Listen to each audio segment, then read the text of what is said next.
Hello adventurers, and welcome back to my channel. Today we are in Branson at the Branson Centennial Museum. Now if you're looking for a good place to come and learn about the history of Branson, this is it. The museum is absolutely free and has some really cool things for us to discover today.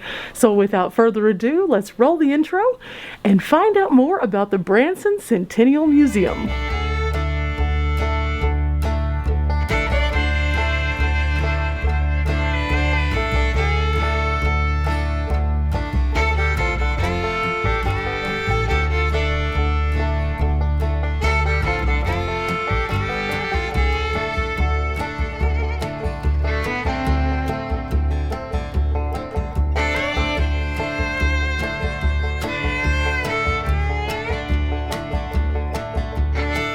Now, as we visit today in the museum, we'll find a variety of different items. And something that I'm already noticing is that each collection individually has information about the relevance to the Branson community. So not only are you going to see an item, but you're likely going to see a photo from the area of that item being potentially used. Also, there's some very special Branson celebrity stuff here. And so we're going to get that section in just a minute, but first, let's kind of go down the history of Branson and learn a little bit more. We'll start off with some Native Americans from the area. It says here that the Osage Indians were considering this area home hundreds of years before other settlers. Now this map right here shows exactly where we are, and you'll notice that this was all Osage territory.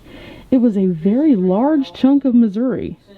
Now, in about the 1700s, the Spaniards actually came through this area and discovered an area where the water was rushing over. We now know this to be the White River, but they claimed it as their own at that time. And from then on, became the history of settlers coming into this area. Now, in the 1830s, two teenagers and their infant child actually moved to this area and founded what would now be known as Branson itself. So, cool facts. This would have been the Branson Hotel. Now we know of Branson to be covered with hotels and entertainment, but at this time, this would have been the original Branson Hotel that most would have come to visit when they were passing through. Now, something that has always kind of been a problem in this area has always been flooding. You know, we're located right next to Table Rock, we're located next to the White River, and the history of this area is littered with floods. So these are a few of the photos of some of those incidents. However, even long before these photos were taken, floods were being reported across this area from the moment it was founded. This is the Main Street Bridge across the White River in the 1900s. Here is the damage from yet another flood. This one is at the Sammy Lane Resort. This is really terrible looking. This is what the main town would have looked like at the time of one of the floods. Now, the area that we are in at the Centennial Museum is the more historic district. This is the area where you're going to find Dick's Five and Dime and like the Farmhouse Cafe and some of the really cool secondhand shops that have the older vibe to them. I really like this section of town because there's a lot of history to be seen through the buildings themselves. Most often when you come to Branson, you visit the more commercial properties like the Landing or the Strip, but coming down to this little downtown area, you see the heart and soul of Branson, and that's why I wanted to share this with you today. This would have been the hardware store in 1914, located in this historic downtown area. And this, the blacksmith. These are some of the different businesses that we would have seen from 1913 to 1926. And then this right here I actually really like because it kind of gives you an idea as to where these buildings are or were and what the overall downtown corridor would have looked like. Now, of course, we talked about the waterways, and here we see Lake Taneycomo. Lake Taneycomo in 1914 right here, and then here in 2000. There's a big difference in these two photos. Now you see that there's all of these established buildings and also docks that go out into the water. Before, you could see a little bit of the community in the background, but by no means was it large and booming like it is in this one right here. See right here, it says it was the Hollister YMCA camp and railroad bridge there on the left. You see it like right here. And then the Main Street bridge was over here on the right, and you can barely see it in that photo. But this photo from 2000 more echoes what we see today. Of course, while we're talking about Lake Taneycomo, this is an impressive collection of photos throughout the years that kind of show us the evolution of the area and also of the water. Like this picture right here, it is actually the Shepherd of the Hills boat, and they say that it actually sank on the launch. It's an interesting fact. I would have never known that, but this and all of these others have such interesting little stories to share with us about the community. And then of course, going to Marble Cave out at Silver Dollar City, we see the story unfold through a tour, but coming here we get to learn a little bit more about the history behind the cave itself. Now mind you, I'm just going to be able to give you a little glimpse into all of the things in here because, again, each one of these has a full story of things that are absolutely fascinating. To go through and share every single one of them with you, it would literally take me a video that would span 2-3 hours to do so. So I encourage you guys to definitely come out here and check these out for yourself, but I'm going to give you some highlights along the way. Some of the things that I feel are extra interesting. Like this, did you know that in 1999 and 2000 that the Miss USA pageants were actually held in Branson? Or that the Showboat Branson Belle was actually slid into Table Rock Lake using bananas? Or perhaps that 60 Minutes actually filmed here in Branson also at one point? I know that this one's a fun one. Harold Bell Wright actually wrote The Shepherd of the Hills, which is now performed here in Branson at an outdoor theater, but also has been known by all as someone who influenced President Ronald Reagan. Lots of fun facts here in Branson, and we're not even anywhere near finished with this museum. Like, for example, right here we have a plastic model of a human foot. We're gonna have to read about that one. This makes sense. We're standing next to Charles Egner, and he was actually the cobbler on 109 West Main Street and had purchased this shop. So we're looking at all the different things that have to do with being a cobbler here in Branson. Like this. There's that foot. A little bit of information about a boot jack or a boot pull.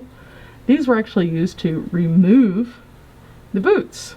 They were made of wood, metal, or plastic. A few tools of the trade and their explanations. There's an old city limits sign. I think Branson has grown since this one. In this area we have an old doctor's bag and a lot of information about the old Skaggs Community Hospital. So this is in 1948. The hospital was actually in progress, and you can see some photos there, but you can also see the article that would have been published at that time.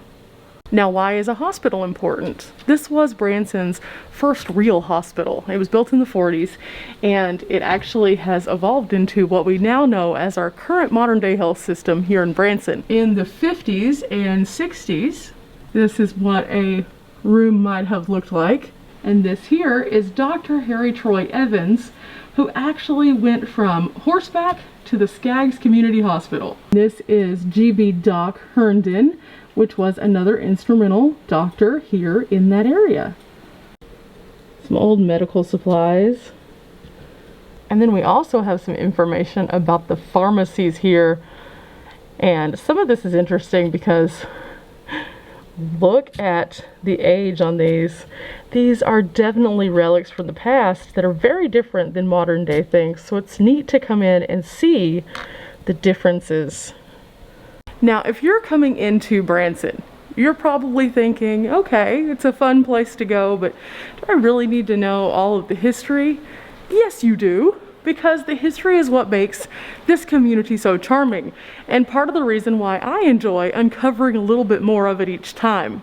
If you take the time to, when you're going out to places like Silver Dollar City, talk to the employees who have been there for longer, you learn some really cool stuff. Same thing goes for in the town itself. So this is from the Owen Drug Company, and they had a cafe inside. You can see the prices were pretty reasonable, 20 cents, 25 cents. And this is what it would have looked like at the time, right there. And then this is a cash register from the Owen Drug Company. Now behind me is something kind of fun. There is actually a book here that's called Jim Owen's Hillbilly Humor. And you can see right here, there's an autographed photo from Jim.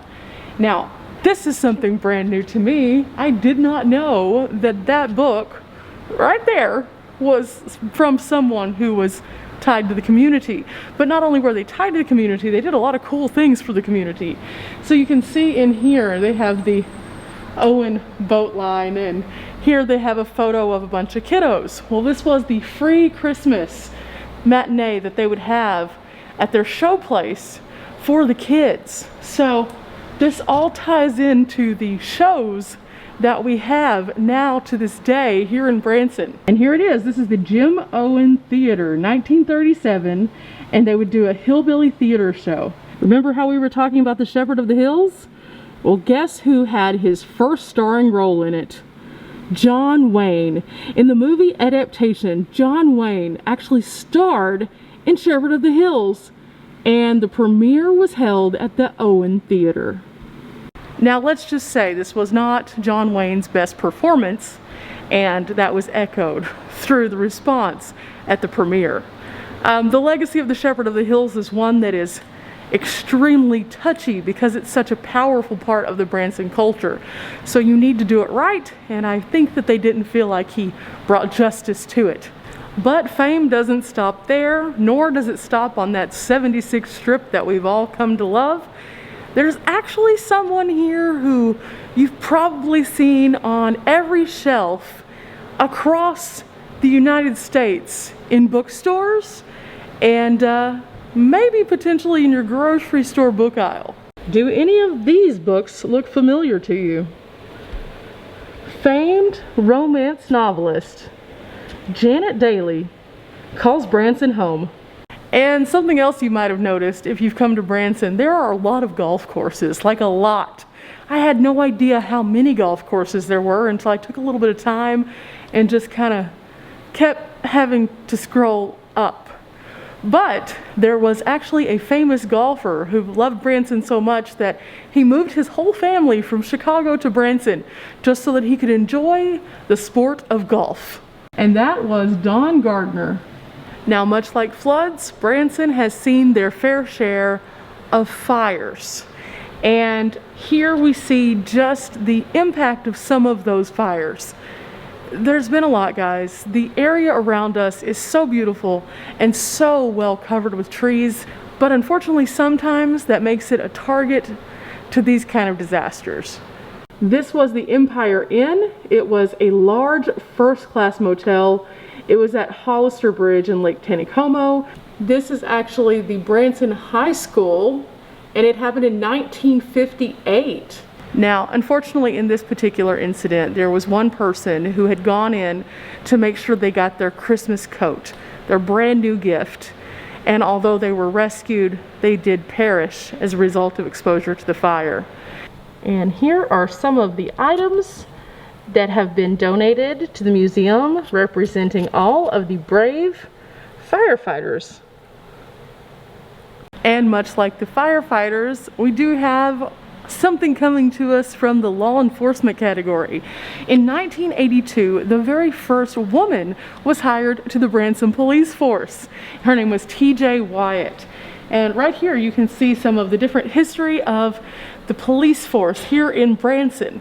Now, I will say this, every time I've come to Branson, I haven't had to witness too many people getting pulled over. I guess when you're on vacation, you want to obey the law a little bit more, I guess. Now, right here is something that, as travelers, we don't necessarily love.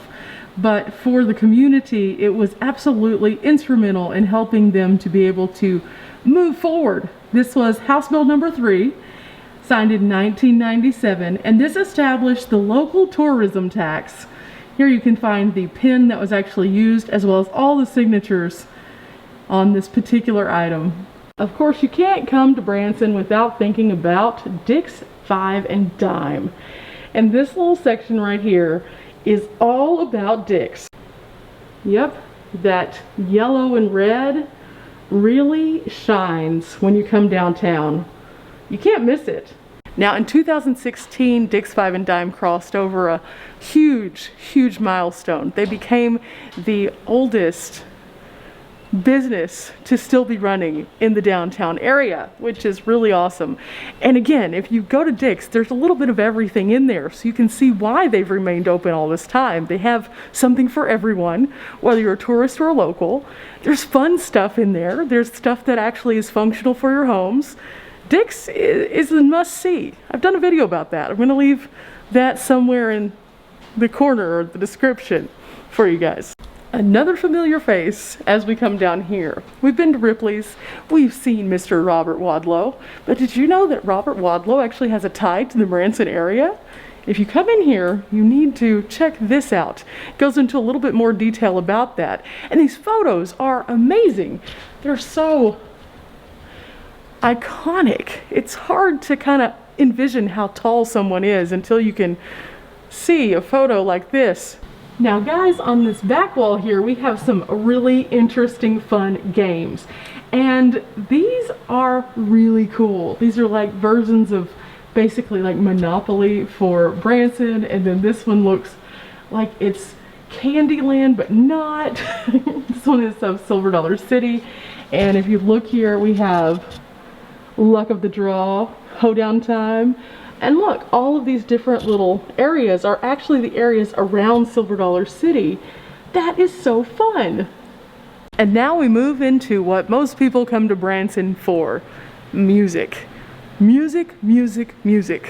Whether you've been coming here since it was known as the old 76 Strip, or if you're coming here and know it simply as Highway 76, you've probably seen at least one show, and with that, some people who have dedicated a lot of time and energy to entertaining us all.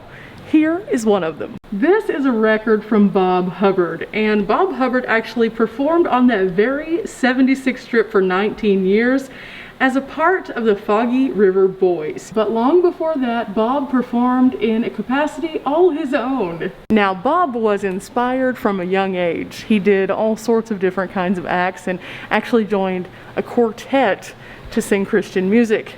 This was well before the Foggy River Boys. If you are a fan of Branson entertainment, you have probably seen a jacket bedazzled like this before. This is actually one that has come to the museum from the Presleys. And the Presleys, of course, is a show that still to this day you can go and watch. It is iconic, and I definitely recommend it. And this jacket right here was actually worn by one of the Foggy River Boys. And this was Dale Sullins. This is an authentic Glenn Campbell autograph. And then also there is a autographed photo right here, also of Glenn Campbell. Now, I for one have seen several shows here in Branson, and if you haven't, I encourage you to do that as well. There's a variety of different kinds of shows, everything from magic and dog shows to acrobats, and of course the traditional shows in Branson which are themed around music. So, tons of opportunities. And this whole section right here talks about some of the people who have been a part of that landscape. Like these. These were all from the Andy Williams Moon River Theater. Roy Clark was a huge part of the Branson area. And you may recall that Roy Clark was also Hee-Haw. This is of Randy Brooks, who played Jesus in the play The Musical. It was painted by Yakov Smirnoff, which is another very talented Branson performer. Now this right here is something that you're definitely going to have to read the timeline that is to the left.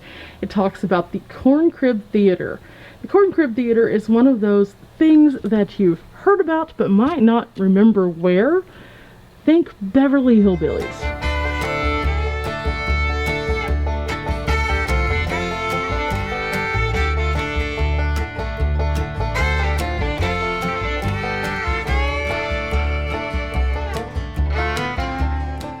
Okay guys, last but not least, if you're interested in finding out more about the Branson area, not only should you come here to the Centennial Museum, but you should also check out this section right here before you depart. Tons of different pieces of the history unfold in books that you can take home with you to read a little bit more. If you've enjoyed today's video, make sure that you leave a like, hit the subscribe, and check out future content. I post videos every Tuesday, Thursday, and Sunday, not only of here in Branson, but across the United States. Till next time, guys. Bye!